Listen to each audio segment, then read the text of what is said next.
மண் பேசும் மக்கள் மொழி பேசும் தமிழ் ஒளி தொலைக்காட்சி நண்பர்கள் அனைவருக்கும் அன்பு வணக்கம். இந்துக்களின் ஒரு புனித பண்டிகையாகவே மாசி திருவிழா என்பது மிகவும் சிறப்பாக கொண்டாடப்பட்டிருக்கின்றது.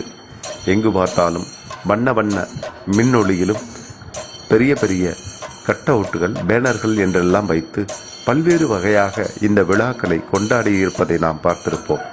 ஆனால் மதுரை மாவட்டம் உசிலம்பட்டி அருகே இருக்கக்கூடிய பண்ணைப்பட்டி என்கின்ற கிராமத்திலே எந்த விதமான ஒரு 0 வாட்ஸ் பல்ப் என்று சொல்வார்களே, அப்படிப்பட்ட ஒரு பல்பை கூட பயன்படுத்தாமல் முழுவதுமாக எண்ணெயில் எரியக்கூடிய விளக்குகளை மட்டுமே பொருத்தி வைத்து அந்த கோவிலை சிறப்பாக கொண்டாடி வந்திருக்கின்றார்கள். அந்த திருக்கோவிலுடைய பெயர் சின்னாக்கா அம்மன் என்பதுதான் அந்த கோவிலினுடைய திருப்பெயர். இது பற்றிய கருத்துக்களை நாம் பதிவு செய்வதிலே பெருமைப்படுகிறது நம்முடைய தமிழ் ஒளி தொலைக்காட்சி. வணக்கம்.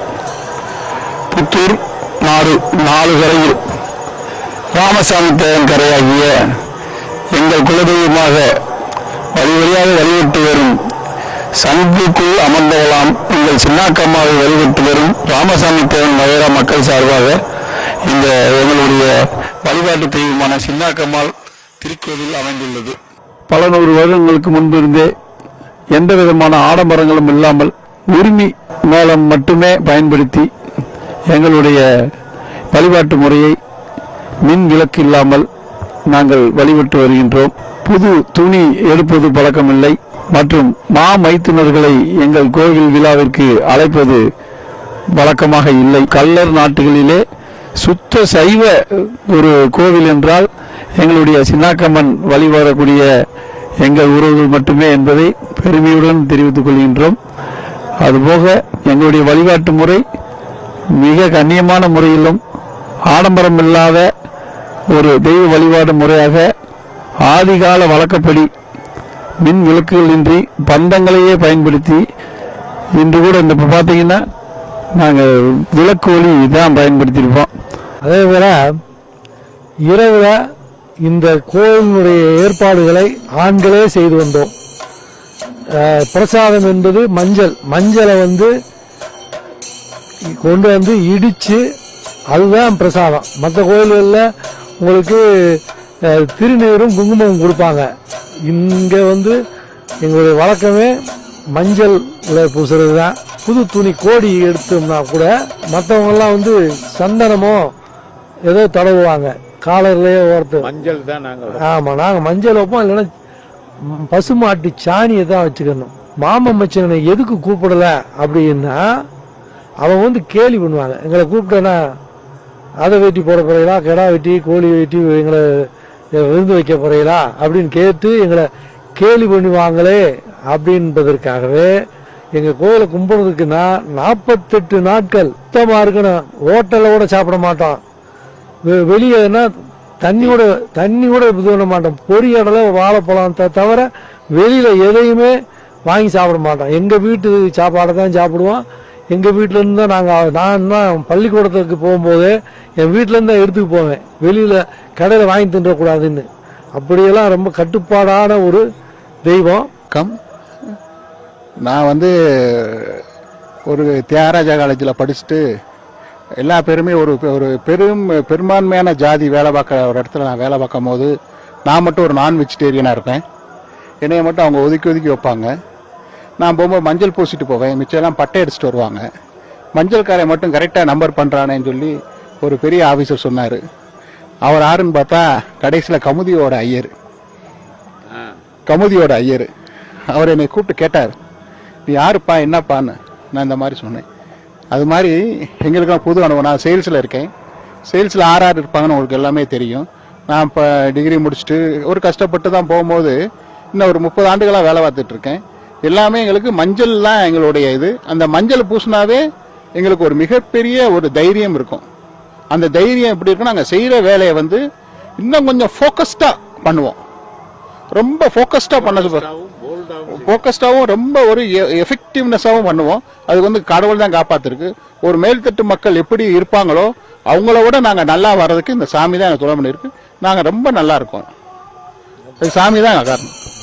இந்த வழிபாடு சாதாரணமாக பண்ண முடியாது. நாங்கள் வந்து எல்லாம் சகனம் கேட்கணும்.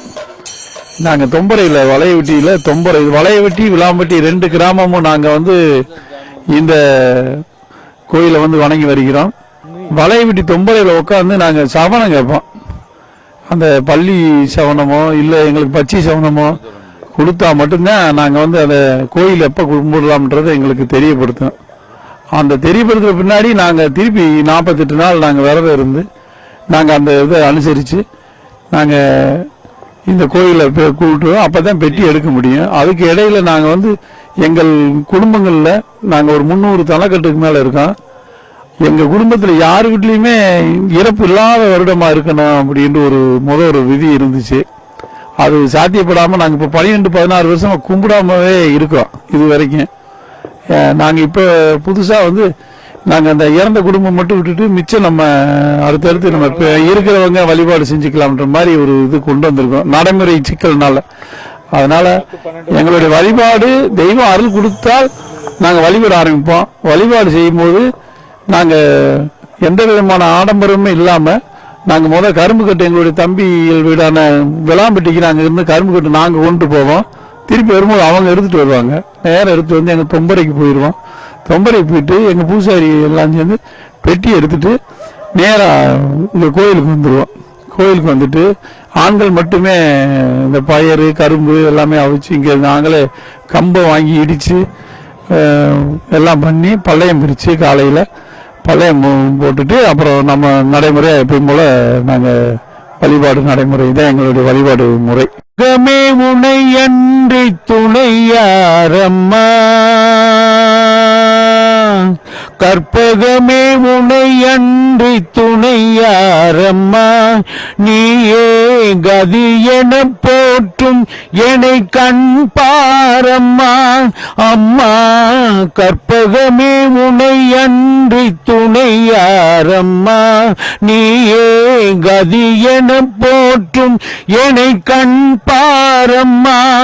அம்மா கற்பகமே உனை அன்றி துணையாரம்மா.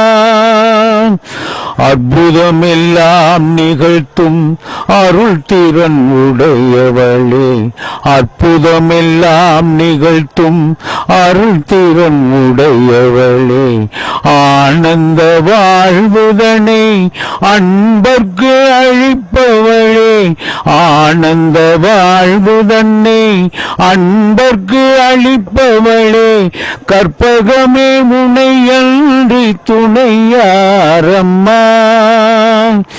அலைகடல் ஓரத்திலே அமைந்த மயிலையிலே, அலைகடல் ஓரத்திலே அமைந்த மயிலையிலே, கலை வடிவாய் திகழும் நின் திருக்கோவிலிலே, கலை வடிவாய் திகழும் நின் திருக்கோவிலிலே, சிலை வடிவாய் நின்று உலகேயும் காப்பவளே, சிலை வடிவாய் நின்று உலகேனும் காப்பவளே, செம்பவழமேனி வண்ணன் மகிழும் உமையவளே, செம்பவழமேனி வண்ணன் மகிழும் உமையவளே, கற்பகமே முனையன்றி துணையாரம்மா.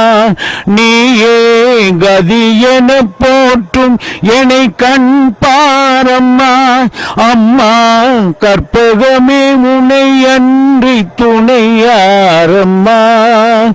அம்மா அம்மா அம்மா